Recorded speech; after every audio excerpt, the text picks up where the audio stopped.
मी नितीन सईद, राहणार गिरवली।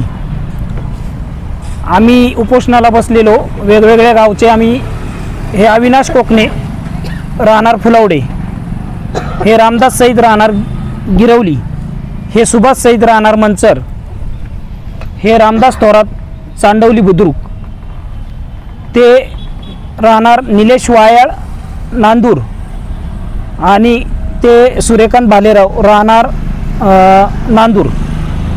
असे एवढे आम्ही उपोषणाला बसलेलो आहोत।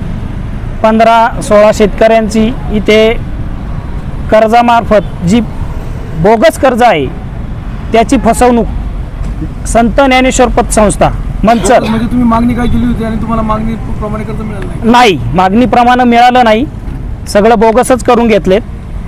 बोगस म्हणजे काय, नक्की काय केलं? त्यांनी जो कर्ज पुरवठा करायचा आहे कर्जदाराला तो न करता तो इतरस्त वळून पुन्हा संस्थेत घेतलाय।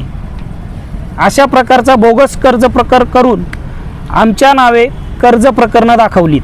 याच्यामध्ये जामीनदार काय केलं का? जामीनदार आम्हाला माहीत पण नाहीये।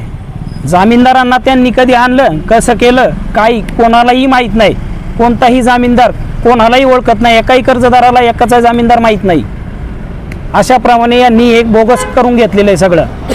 कायदेशीर प्रोसिजर मग तुम्ही काय केली?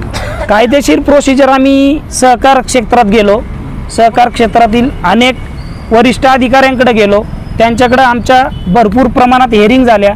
त्यांनी आमच्या बाजूने निकाल न देता संस्थेला सरळ सरळ वाचवण्याचा प्रयत्न करून त्यांना वाचवलेच आहे। जी कागदपत्र तपासून पारदर्शक चौकशी करायला हवी ती न करता संस्थेचे काही थोडक्यात कागदपत्र जी हेराफेरीची आहेत तीच पाहून निर्णय देऊन मोकळे। अशा प्रकारे आमची फसवणूकच करून आजपर्यंत पिळवणूक केली। गेली 3 वर्ष आम्ही ह्या लढ्यात लढतोय। म्हणून तुम्ही तर आम्हाला जर न्याय मिळत नाही तर शेवटचा पर्याय हा आम्ही उपोषणाला बसलेलो आहे। आणि आज उपोषणाचा आमचा 7वा दिवस आहे। गेले 7 दिवस उपोषणाला बसून आमच्यापर्यंत आज लोकप्रतिनिधी सुद्धा येत नाहीत। जे इथं नाही कोणच नाही आलं। उपोषणाला बसल्यापासून आम्ही सर्व जे वरिष्ठ असतील त्यांच्यापासून तर आपले जे प्रतिनिधी असतील लोकप्रतिनिधी त्यांच्यापर्यंत सर्वांना अर्ज दिलेले आहेत। आमचे सर्व ठिकाणी अर्ज दिले, सर्व ठिकाणी अर्ज दिलेले आहेत। आणि याला डॉक्टर कोल्हे साहेबांना नाही, त्यांना नाही दिला। पोलीस स्टेशनला पण दिलेले।